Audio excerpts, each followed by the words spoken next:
Welcome back to the WeVideo tutorial video series. So I have made my WeVideo tutorial project. I have made an introduction video. I have made my introduction part 2 video. Now I'm going to make a demonstration, an example video on how to use it. So I'm going to go into my projects and I'm going to double click on WeVideo tutorials so I can see my different edits. And again, I'm doing this to keep things organized. I'm going to make a new video edit. This video edit is going to be the video edit that I use as an example using Brooklyn stock footage. I'm going to go to the 3 lines and say save as and call this WeVideo demo. Click OK. So now I have my different edits organized. I have my different projects organized. I have edits inside of projects organized, and everything is named. Now, to make a video, we know that there are certain requirements. So, for instance, everything starts with 2 seconds of black. So I'm going to go to backgrounds, I'm going to go to solids, take black, and I bring it to video 1. Everything goes on video 1, all your main visuals. Now, this needs to be 2 seconds of black, but I can see by moving my playhead, the blue line, that this is more than 2 seconds. It is 5.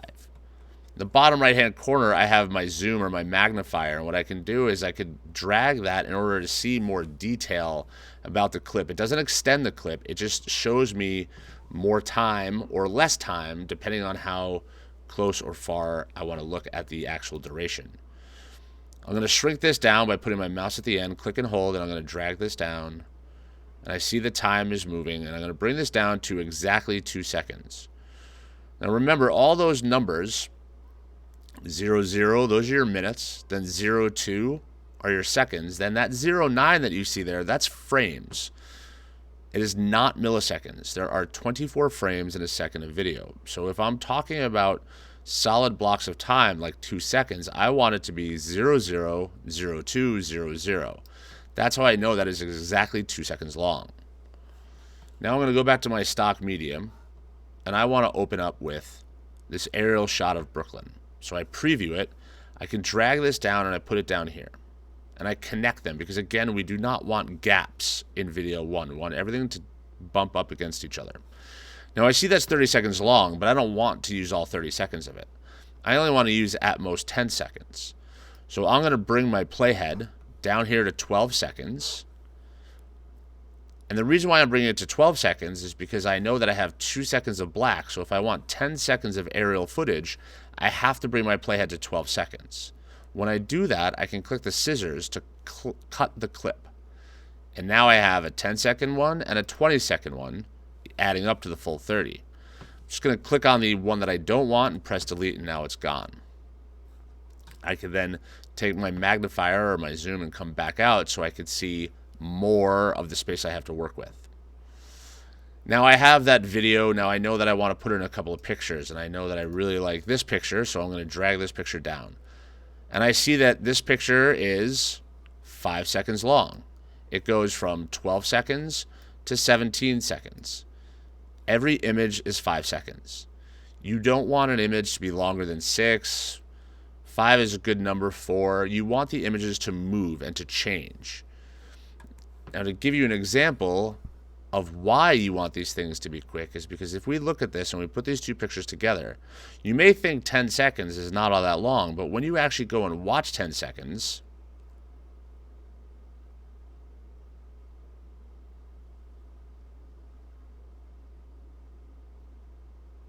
it feels like it takes a lot longer than it actually does. That is why we have to mix and match elements. We have to keep the visuals changing, but we also will add things like titles. So now I have I have one video clip, I have 2 images. I'm going to finish this out with a video clip, and I'm going to only go up to 30 seconds. So I know for this, I have to go to 28 and not the full 30, and I'm going to clip and delete because I know that at the very end, I need to finish out with 2 seconds of black. Now again, we use the black on both ends to basically prepare the audience. So when the audience starts watching this video, as soon as they hit play, they're going to say, all right, where's the video? Oh, here it is. Whereas if you had started without black, if you just started right here and as soon as they hit play, the video starts working, the audience might not be prepared for it. Their mind is still processing. Their eyes are still sort of adjusting to the fact that they're about to watch a video. That's why we use the 2 seconds of black in the beginning to basically get the audience to know that something is playing, it is running, and they're about to see something. We don't want them to be confused that maybe they missed something. But now we watch this and we see this aerial clip. And it's great, but it moves kind of slow, and 10 seconds of it could seem like it takes forever. Well, let's try putting some text on top of it. Just like with anything, I can click on a title and I can look at the preview window to see what it looks like. And I can see how it comes in. I like this one, so I'm going to drag this one down, and I put it on video 2. The reason I put it on video 2 is because it literally goes on top of the text, or the picture. So when I see it, I see the text is on top of the video. That is why video 2 is literally on top of video 1. To edit it, I double click on the title, and where it says customize your message, I can add my title. I'll say welcome to Brooklyn. And I'm going to save the change. Now if I bring my playhead back to the beginning, I can see the video clip, and then I see that the title has its own transition. It comes in and it leaves. Still a lot of video going on. I'm actually going to move this down a little bit, and then I'm going to cut. I'm going to say, you know what? I don't need 10 seconds of that aerial footage. I'm going to click down here. I'm going to bring this to the end of the title. I'm going to cut this because you know what? I can delete this, which gives me room to put in another clip. Because maybe this whole time I was saying, you know what? I really liked this one. And I really like that flyover. That was pretty cool.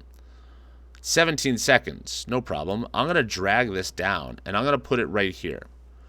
And when I let go, it's going to ask me if I want to trim it or insert and push it.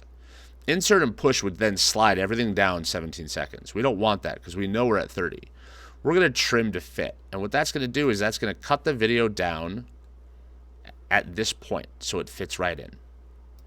And now I'm able to have a second clip to make my video more interesting by having more visuals.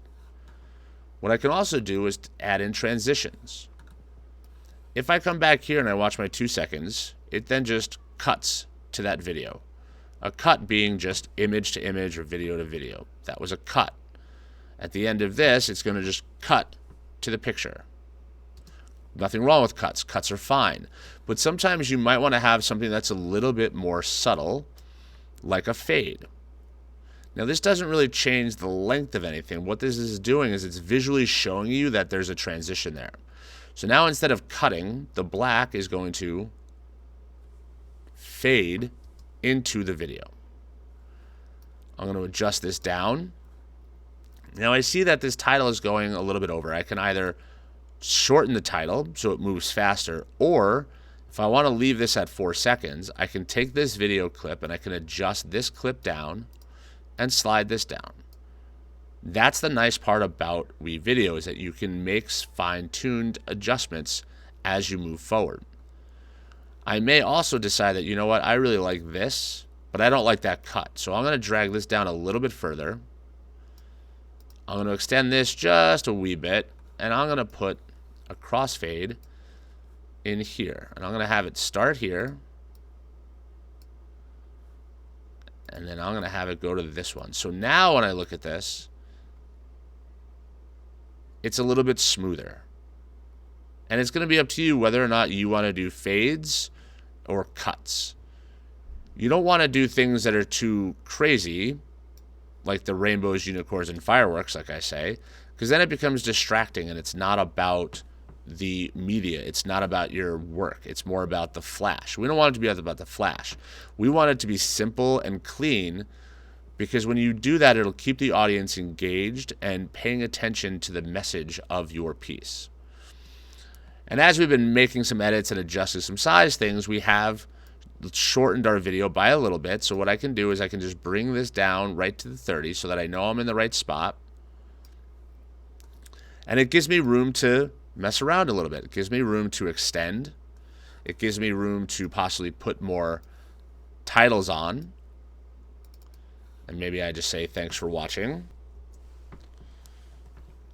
and I click save. So I have that at the end. Now you may be saying, well, that's a little bit tough to see and that's a little bit tough to read, and you'd be right. When you're working with images and you're working with titles, you need to think about that. What is going to look good? What's going to be easy for the audience to read? What's not going to be distracting? A good example of how you might look at this is an image like this. If I take this same title and I slide it down here, I can see that that's blocking some things, but there's also space available for me to adjust it. So if I double click on this title, what I can do is I can pick it up in the preview window and I can move the title to another place on the image or on the video. So I can move these around and find a better place for it where it'll be a little bit more readable. So I happen to like it there because it's a lot better. It's a lot more easy to read down there in that corner. And I can click save. Now obviously I don't want that to be there, because I want that to be at the end. So what I'm going to do is I'm just going to take this and just temporarily move this out of the way. I'm going to slide this all the way down because I want that to be the end. And the reason I'm doing this is to show you that you can very easily rearrange your clips. You can very easily move things around. You're still staying within the 30 seconds, and I can look at this and say, you know what, I want to have a little bit of a fade to black, so I'm going to do this crossfade here so it kind of dips out. And I'm going to now take this clip and extend it down. So now I was able to just kind of move clips around a little bit to make it more interesting. So I have some motion, and then it's going to cut to that final image that says thanks for watching. And then we're going to just fade to black. And that are the basics for putting together the videos with the images with the titles. In the next video, I will talk about music and voiceover. Thank you.